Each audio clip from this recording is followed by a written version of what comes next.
So, welcome in HR Creation official YouTube channel, class 11th, unit chemical bonding and molecular structures. So, in the last lecture, we have discussed about heteronuclear diatomic molecule and polyatomic molecules. ठीक है, यहाँ पे हमने इनकी enthalpy देख ली थी कि कौन से मॉलिक्यूल में किसकी कैसे रहेगी। क्लियर है यहाँ तक? So now we are proceeding with our next topic, that is bond order. So क्या कहता है, देखिए कहता है it is given by the number of bond between the two atoms in a molecule, कि एक मोलिक्यूल के अंदर जो एटम है किसी भी दो एटम्स के बीच में जो होगा रिलेशन वो हमें क्या देगा, नंबर ऑफ बॉन्ड के बारे में बताएगा। कैसे? एग्जाम्पल देखिए क्लियर। कहता एग्जाम्पल हमने लिया H2 with single shared electron pair. अब H2 के अंदर क्या होगा, H और H सिंगल बॉन्ड से दोनों जुड़े हुए होंगे। सिंगल बॉन्ड का मतलब एक बॉन्ड, एक बॉन्ड का मतलब दो इलेक्ट्रॉन। तो दो इलेक्ट्रॉन कहाँ से आए होंगे, दोनों हाइड्रोजन ने एक एक इलेक्ट्रॉन आपस में शेयर किया होगा। तो इसी वजह से लिखा है कि with single shared electron pair. Next example that is O2। O2 यानी कि दो O, ऑक्सीजन हमेशा दो बॉन्ड बनाएगी तो O डबल बॉन्ड O। ठीक है, इसमें कैसे हुई होगी शेयरिंग, कहता with two shared electron pair, यानी कि दोनों इलेक्ट्रॉन ने दो दो इलेक्ट्रॉन आपस में शेयर किए हैं। दो दो इलेक्ट्रॉन का मतलब एक बॉन्ड उसने शेयर किया, एक बॉन्ड दूसरे ने शेयर किया और दोनों ने मिला के डबल बॉन्ड की फॉर्मेशन करी। ठीक है, दूसरा N2, N होता है जो नाइट्रोजन, वो बनाता है तीन बॉन्ड। ठीक है, जरूरी नहीं है वो अपने साथ बनाए, वो किसी के साथ भी बना सकता है। बट अब अगर N2 है तो इट मीन्स वहां पे कोई और तो है नहीं, डाइएटोमिक मॉलिक्यूल लेके चले हैं। सो N ट्रिपल बॉन्ड N, यहां पे हुआ होगा तीन शेयर्ड इलेक्ट्रॉन पेयर। ठीक है, तो यहां पे तो इट इज कहता अब तीनों एग्जांपल्स में H2 में, O2 में और N2 में क्या है, कहता 1 2 3 रिस्पेक्टिवली। इसने एक इलेक्ट्रॉन पेयर शेयर किया, इसने दो इलेक्ट्रॉन शेयर किए, इसने 3 शेयर्ड इलेक्ट्रॉन पेयर। क्लियर है? फिर कहता है सिमिलरली CO यानी कि carbon monoxide 3 shared electron pair between the carbon and oxygen. So यहां पे इन दोनों के बीच में कहता क्या होता है, 3 शेयर्ड इलेक्ट्रॉन पेयर होते हैं। तो जितने इलेक्ट्रॉन शेयर्ड पेयर होंगे उसका फिर उतना ही क्या होगा, बॉन्ड ऑर्डर होगा, क्योंकि उसकी डेफिनेशन ने भी यही बोला था कि दो एटम्स के बीच में कहता जो नंबर ऑफ बॉन्ड दिए होंगे वो हमें क्या देगा, बॉन्ड ऑर्डर देगा। सो कहता अब CO के ने 3 शेयर किया तो बॉन्ड ऑर्डर इज 3। ऐसे ही N2 the bond order is 3, क्योंकि N2 ने ऊपर देख लीजिए 3 शेयर कर रखे हैं। और कहता है इसकी जो एनर्जी होगी that is del AHV is equal to 946 kilo joule per mole, being one of the highest for a diatomic molecule. N2 ही एक ऐसा होता है मोलिक्यूल जिसकी इतनी ज़्यादा सबसे हाईएस्ट क्या आती है, एनर्जी निकल के आती है। क्लियर है? यहाँ तक कोई डाउट किसी भी स्टूडेंट को बॉन्ड ऑर्डर के बारे में, कैसे निकालना है, कैसे होता है? ठीक है। सो नेक्स्ट है हमारे पास isoelectronic molecules and ion. Isoelectronic species आप लोगों ने लास्ट चैप्टर में पढ़ी थी। क्या कहता था आइसो इलेक्ट्रॉनिक, जिसके अंदर same electron number of present हो। तो कहता have the same bond order. अब अगर नंबर ऑफ बॉन्ड या नंबर ऑफ इलेक्ट्रॉन अगर मैं कहूँ तो वो सेम है तो बॉन्ड ऑर्डर कैसा होगा, देखिए।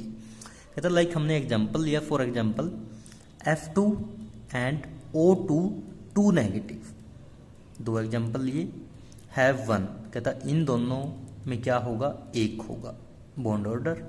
ऐसे ही अगर कहता मैं N2 लूँ, CO लें या NO प्लस, तो कहता इन तीनों का जो बॉन्ड ऑर्डर होगा वो कितना होगा, 3 होगा।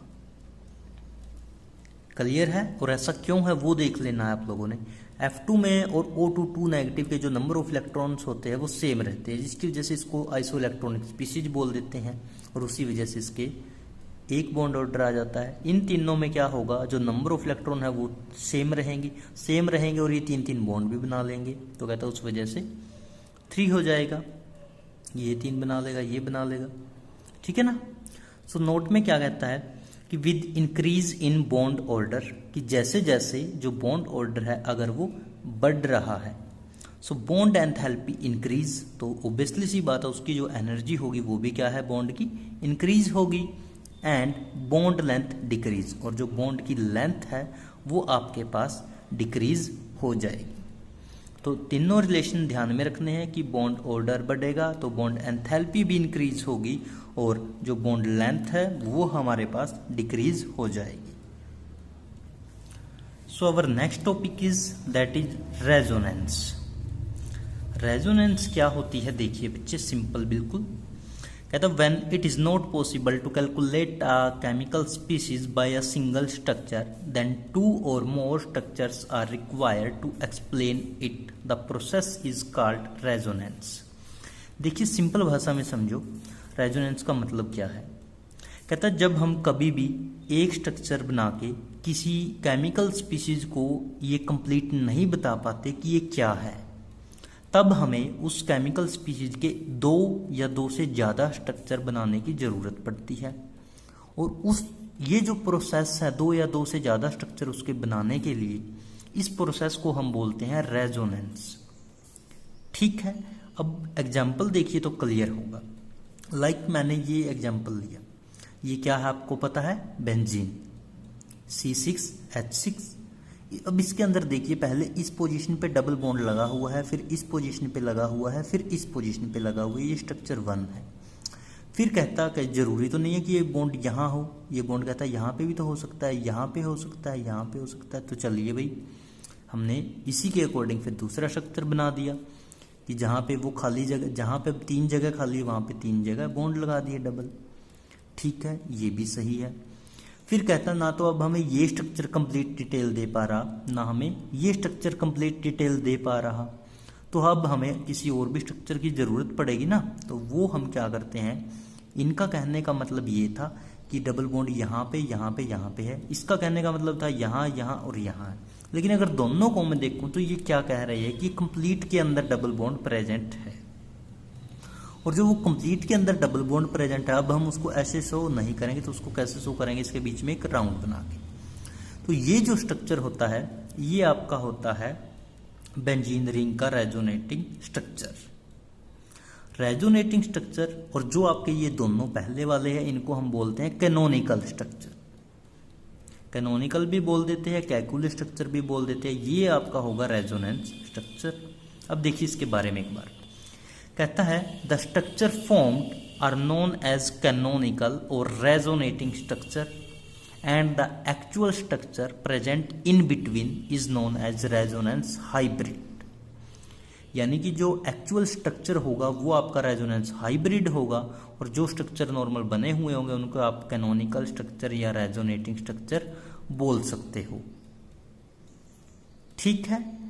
पता लग गया अब रेजोनेंस प्रोसेस क्या होती है, कि जब हम किसी भी केमिकल स्पीशीज को एक स्ट्रक्चर से बना के उसकी डिटेल नहीं दे पाते तो हमें 2 या 2 से ज़्यादा स्ट्रक्चर की ज़रूरत पड़ेगी, और उन स्ट्रक्चर को हम कैनोनिकल स्ट्रक्चर या रेजोनेटिंग स्ट्रक्चर बोलेंगे, और जो एक्चुअल स्ट्रक्चर होगा उसका जो इन बिटवीन प्रेजेंट रहेगा उसे हम रेजोनेंस हाइब्रिड कहेंगे।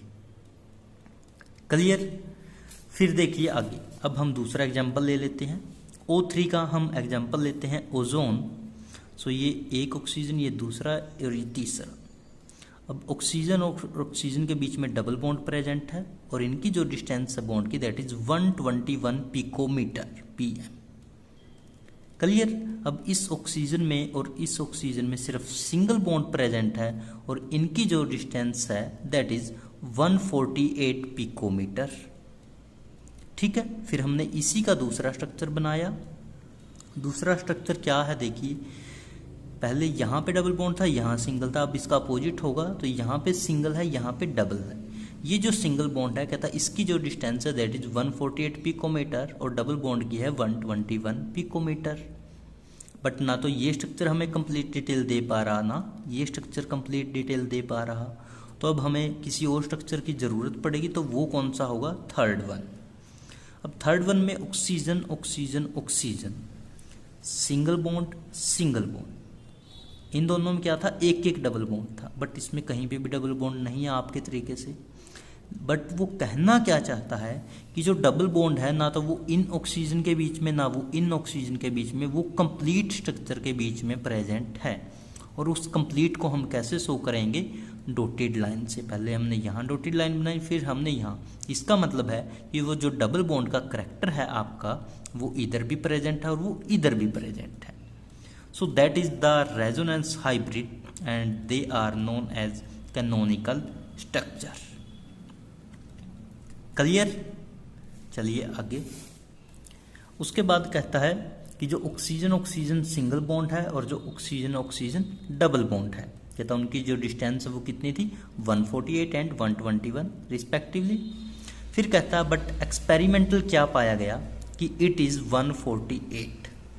आप लोगों ने देखा था कि यहाँ पे 121 और 148, 121 और 148, लेकिन जब एक्सपेरिमेंटल ये हमने इसका हाइब्रिड बनाया तो देखा कि ना तो वो 121 है ना ही वो 148 है।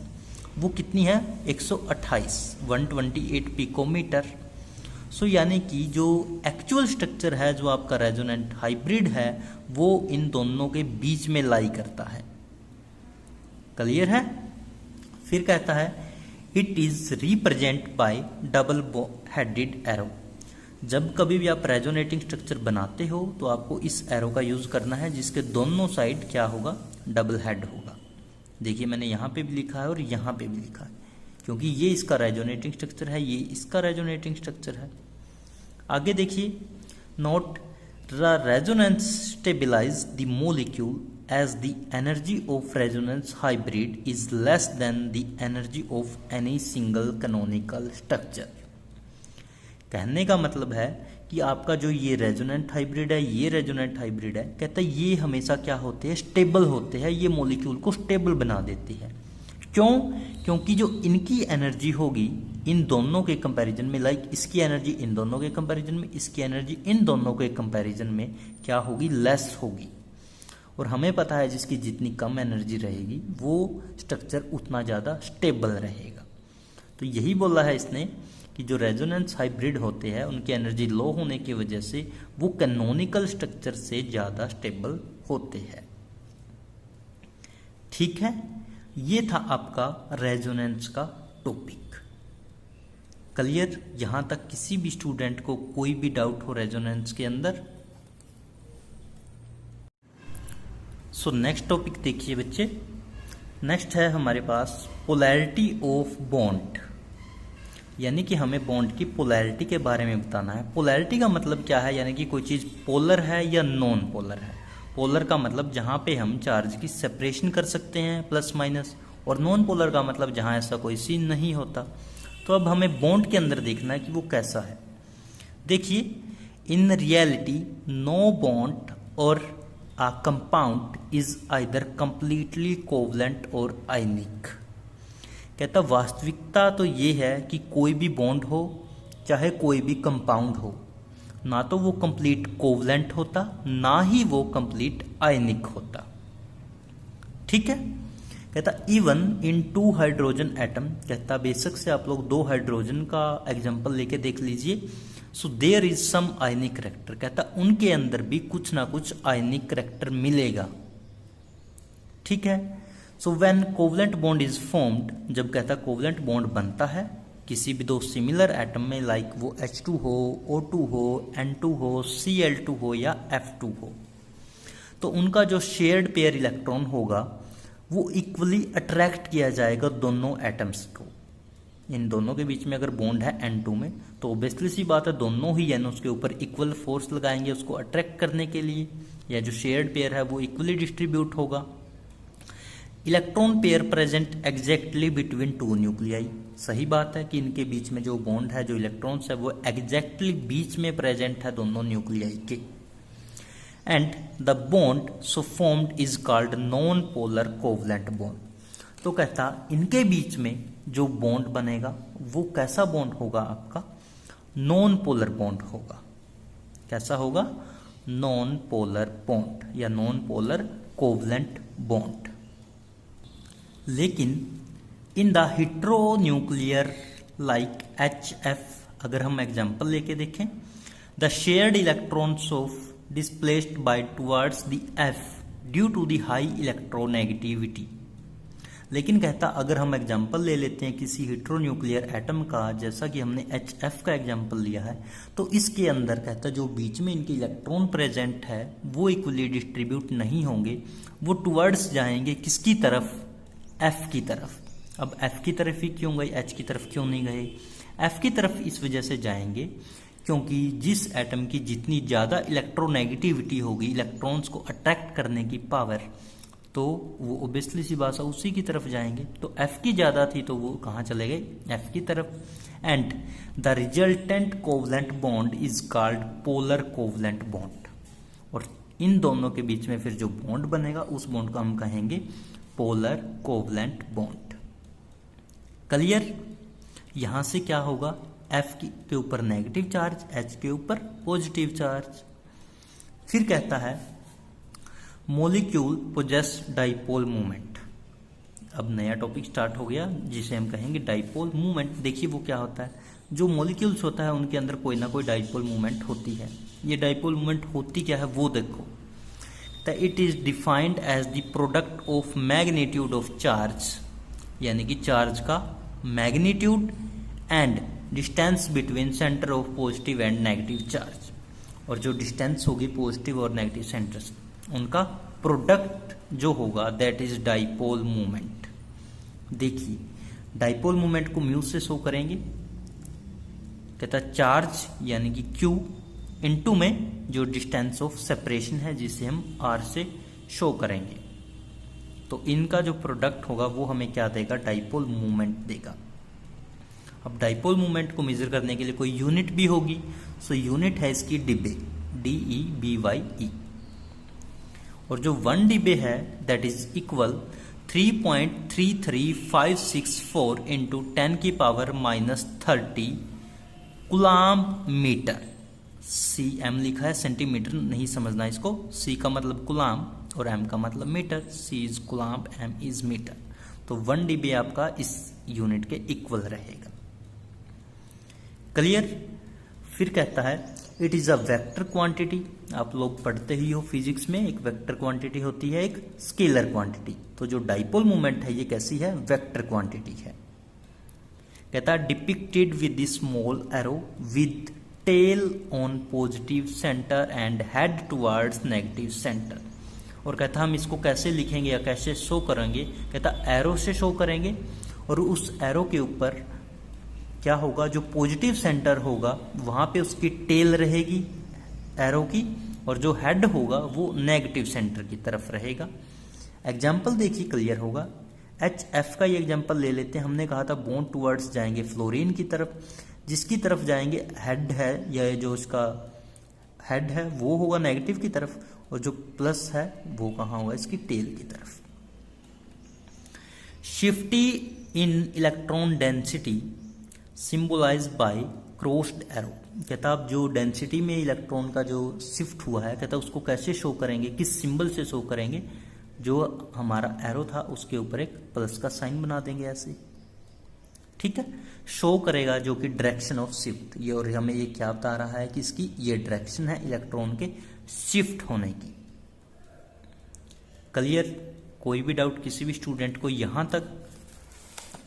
फिर देखिए अब हम एग्जांपल लेते हैं कोई पॉली एटॉमिक मॉलिक्यूल का। पॉली एटॉमिक मॉलिक्यूल ले लेते हैं। कहता है dipole movement not only depend upon the individual dipole movement of bond. जो डाइपोल मूवमेंट होती है कहता, यानी कि जो चार्ज और जो डिस्टेंस है वो केवल उस चीज के ऊपर डिपेंड अपॉन नहीं करता कि उस इंडिविजुअल एटम की डाइपोल मूवमेंट कितनी है या उस बॉन्ड की डाइपोल मूवमेंट कितनी है, सिर्फ उसके ऊपर डिपेंड अपॉन नहीं करेगा, जिसे हम बोलते हैं बॉन्ड डाइपोल। लेकिन कहता है ये स्पेटियल अरेंजमेंट के ऊपर भी डिपेंड अपॉन करेगा। क्या समझ में आया कि जो डाइपोल मूवमेंट है वो कभी भी किसी भी बॉन्ड की इंडिविजुअल के ऊपर डिपेंड अपॉन नहीं करती, बल्कि वो उसकी स्पेटियल अरेंजमेंट के ऊपर भी डिपेंड अपॉन करती है। कैसे? देखिए कहता है here dipole moment is the vector sum of dipole moment of various bond. तो कहता है जो डाइपोल मोमेंट है वो क्या रहेगा, वो सम रहेगा किस किस का, जितने भी बॉन्ड है उन सब का। एग्जाम्पल लेते हैं वाटर H2O, 2 हाइड्रोजन 1 ऑक्सीजन, ये लिखे मैंने 2 हाइड्रोजन, ये बीच में 1 ऑक्सीजन। अब ऑक्सीजन और हाइड्रोजन में से जो ऑक्सीजन है वो ज़्यादा इलेक्ट्रोनेगेटिव है, सो इलेक्ट्रॉन टूवर्ड्स आएंगे ऑक्सीजन की तरफ। एरो जो बनेगा वो इस तरीके से बनेगा, इसमें इसका हेड इसकी तरफ, ये टेल, हेड ऑक्सीजन की तरफ, टेल हाइड्रोजन की तरफ। इसे हम कहेंगे बॉन्ड डाइपोल। ठीक है, फिर जो हम इसका रिजल्टेंट बनाएंगे, रिजल्टेंट फाइनल कैसा लिखेंगे, ऐसा कि OH और जो एरो है वो यहाँ शो कर देंगे। और ये क्या शो कर रहा है कि डेंसिटी की जो डायरेक्शन है वो इस साइड है, ऑक्सीजन की तरफ है। ये केस करते हैं हम लोग पॉली एटॉमिक मॉलिक्यूल के अंदर। ठीक है, फिर कहता है यहां पे क्या था, the 2OH bond eight 104.5 degree. जो दोनों हाइड्रोजन के बीच में बॉन्ड था, OH के बीच में, वो कितना है 104 डिग्री 5 मिनट। कहता है जो नेट डाइपोल मोमेंट होगी इनकी वो होगी 6.17 इंटू 10⁻³ कूलाम्ब मीटर। ये निकलेगी कैसे वो देखो। जो नेट डाइपोल मोमेंट निकलेगी वो आपकी कैसे निकलेगी, कहता 1.85 को हम मल्टीप्लाई करेंगे, जो हमारी यूनिट थी कितनी थी वो 3.3564 इंटू 10⁻³ जब इनकी मल्टीप्लाई होगी, so that is equal to 6.17 into 10⁻³ coulomb metre. और ये हमारी क्या निकल के आई है, net dipole moment of the water molecule. ठीक है, अनदर एग्जाम्पल देखिए, थोड़ा सा और क्लियर होता जाएगा जैसे जैसे एग्जाम्पल करेंगे। नेक्स्ट है BeF2। BeF2 कहता है इसकी जो डाइपोल मोमेंट है वो कितनी है, 0 है। अब ऐसा कैसे हो गया ये देखना है। कहता because 2 equal bond dipole in a opposite direction and cancel the effect of each other.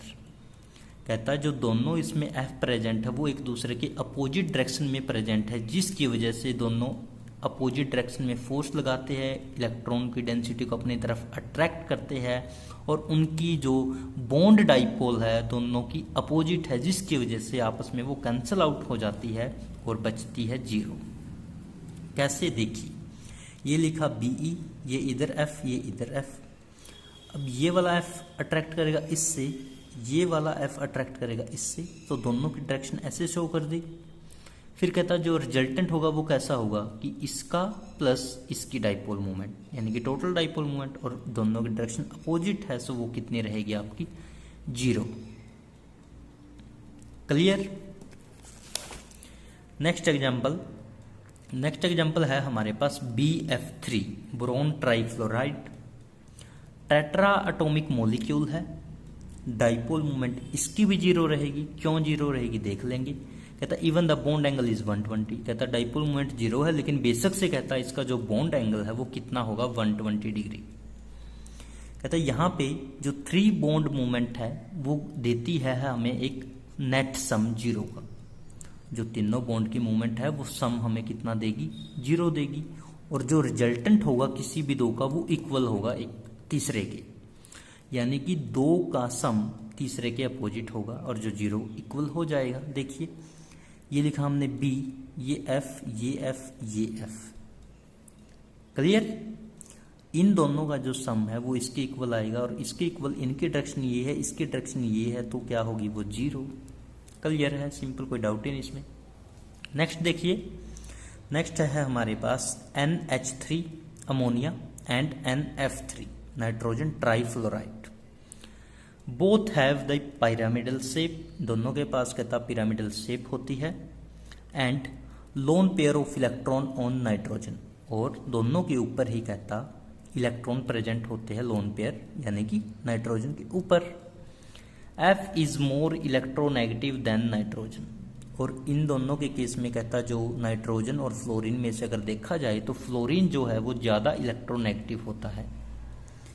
कहता जो NH3 है इसकी जो डाइपोल मोमेंट है दैट इज 4.90 इंटू 10⁻³ होती है, greater than that of NF3, और कहता है ये किससे ज़्यादा होगी, आपकी NH3 से ज़्यादा होगी, यानी कि NH3 की ग्रेटर देन होगी किससे, NF3 से। NF3 की तो है 0.8 इंटू 10 की पावर -30 और NH3 की है 4.90 इंटू 10 की पावर -30। अब हमें क्वेश्चन ये राइज होगा माइंड में कि जब फ्लोरीन ज़्यादा इलेक्ट्रोनेगेटिव है, सो NH3 के केस में जो डाइपोल मोमेंट है वो ज़्यादा क्यों आई है। ठीक है, सिंपल है।